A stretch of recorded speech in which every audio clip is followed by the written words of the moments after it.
noticed that the camera's a bit skew, but never mind. It's Laura, menopausal mum, proving you can thrive rather than just survive during perimenopause and menopause. I'm here with another Talk for Wellness Wednesday. I'm joined by Jenny Lucas. Good morning. A friend who I've known since our kids were 5 years old, and today we're going to be talking about her new book, Autism, ADHD and Me, her experience of perimenopause, her challenge writing the book, how she stuck to it, and also we're going to have a little flavour about what it's about. It's an amazing, heartfelt read. I've read into it. It's absolutely brilliant book. I highly recommend it. I'm going to be talking about some of the brilliant sections in it today. So my goal is to help you, to educate you around wellbeing, perimenopause and menopause. So these talks are going to be run regularly moving forward, and we're going to have more live speakers. So last month was Menopause Awareness Month. Hope you enjoyed it, and I've really enjoyed getting energy from other women, collaborating, so hence these talks are going to continue, and we've got several live speakers already set up for this month.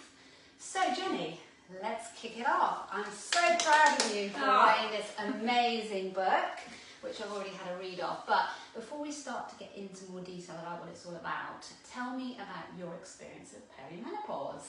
So I had a classic experience of things starting to go a bit awry, getting a little bit more tired, starting to struggle just with life in general, feeling the weight of everything, and going to the GP, and the GP saying, you're working full time, you're mum to 2 kids, this is normal, this is just normal stress.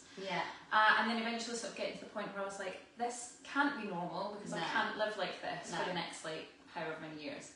And actually requested to speak to the sort of women's health menopause specialist GP in the practice, who was really reluctant at first to discuss options for HRT, but then decided to, I said, well, what's the worst thing that's going to happen if we try it? And she said, well, it won't work. And I went, all right then, I'm prepared to give that a go.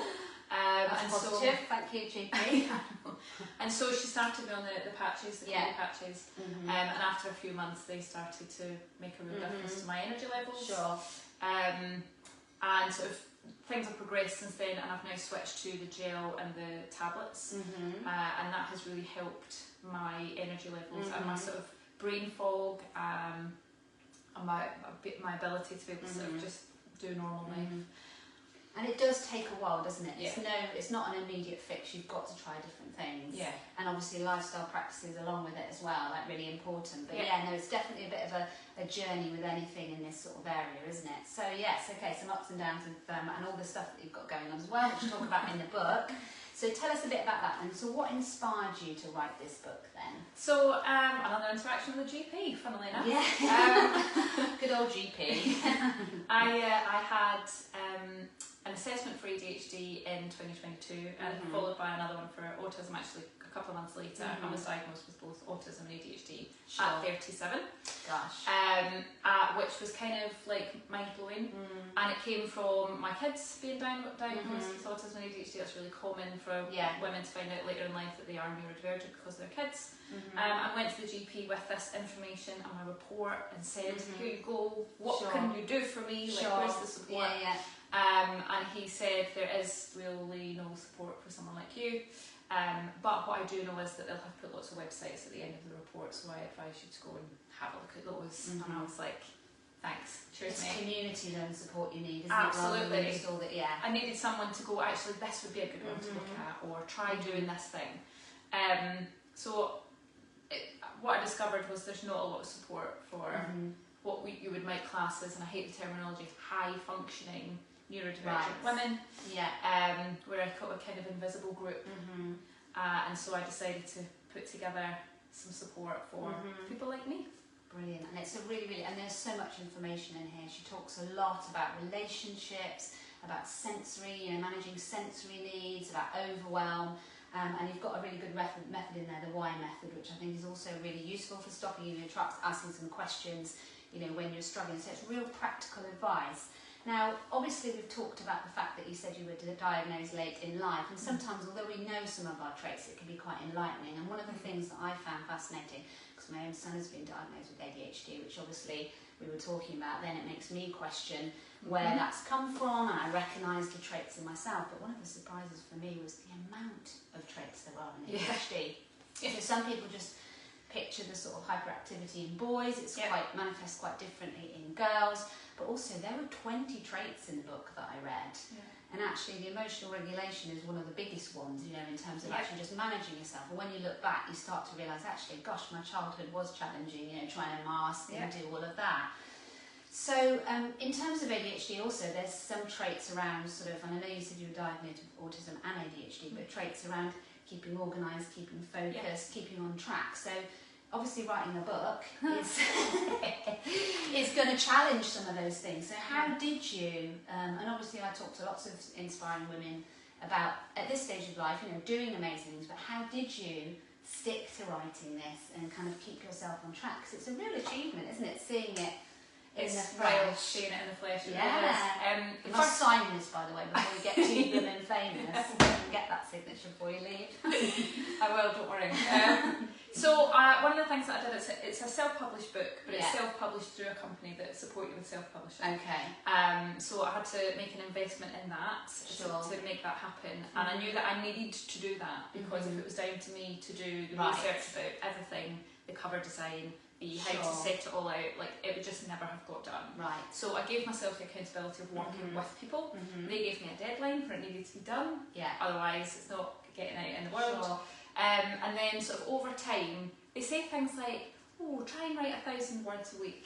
Like that's not how my brain works. No. So I very much used hyper-focus points. Right. And I actually spent a couple of weekends where I took myself away to like an Airbnb. Oh wow. Away. Like from everybody, the kids, the dog, like no responsibilities. It was just me and my laptop and some snacks, and just to sort of give myself a few periods of time of like, right, well, there's nothing else I need to do in this time than write, and so to kind of try to engage that hyper focus commitment to it. And so those were the sort of two main things that I did to try and keep me on track. But then having a deadline and giving myself like dedicated, you have to do it and you have to do it now. Yeah, really kind of helped me go. It's two things, isn't it? Understanding your energy levels, which often when we get late diagnosed, we sort of tap into, because it's funny that you've never been working with those. You know, you're almost trying to like fit to sort of the conventional way of working. Like that's where, you know, really having that knowledge works, doesn't it? And for me as well, you know, I did the alternate thing, which is to make myself publicly accountable. You know, like go live or things like that, because it can be a real dilemma, isn't it, when you are a procrastinator and things like that. So that sounds really good that you put those structures in place. Yep. Brilliant. Okay, well let's just dip into a bit of an overview about what it's about in terms of what people can expect from the book. Okay.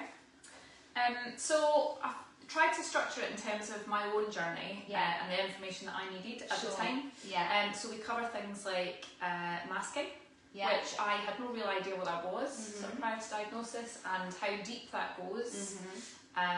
Things like internalised ableism, which I'd also never heard of before. No. And that is the little voice in your head that's constantly criticising everything you do. And that has a massive impact on how you show up in the world. Yeah.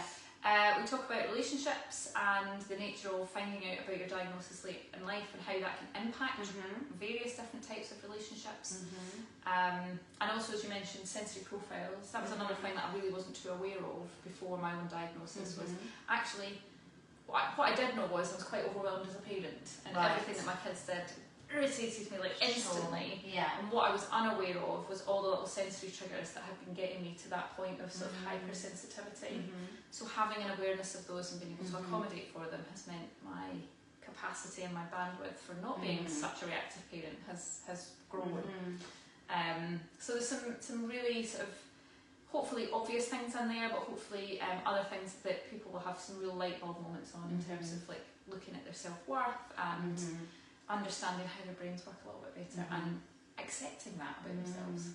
Yeah, I want to read a quote actually. It moved me a lot when I read this in the book. So it says, "My goal is to create a world where neurodivergence is not seen as a deficit, but as a different way of being with its unique strengths and beauty." Oh, I really, really love this book. So tell us where people can find you. So I am all over the socials. Yes, you can find me on Facebook. I've got a Facebook page. I'm on Instagram. I'm also on TikTok, LinkedIn, Substack. I'm very busy on the socials. She was even on Vanessa the other day. We'll just put that in, honestly. Yeah, managed to slip in on LPC. That was a bit of a surprise. Yeah. I've also got a website. So yeah, basically, if you type my name into Google or my sort of company name, which is Audistically Me, then I will pop up somewhere or other. And you're a self-worth and empowerment coach. That's your official title, isn't it? It is, and we can get the book on Amazon. On Amazon online, there's currently Kindle and paperback available, but next week there's also going to be the audiobook version where you get to hear the whole thing read in this beautiful voice. Amazing. Oh wow, thank you so much, Jenny. That's been so interesting. Thank you so much for joining us. So buy your copy of this amazing book, and I will see you next week for Wellness Wednesday. We've got Karen Peters from Cogno Movement coming in to talk to us, and we've got some other amazing speakers through the month. So make sure you tune in every Wednesday on this page with me, 9 a.m. Take care. Bye.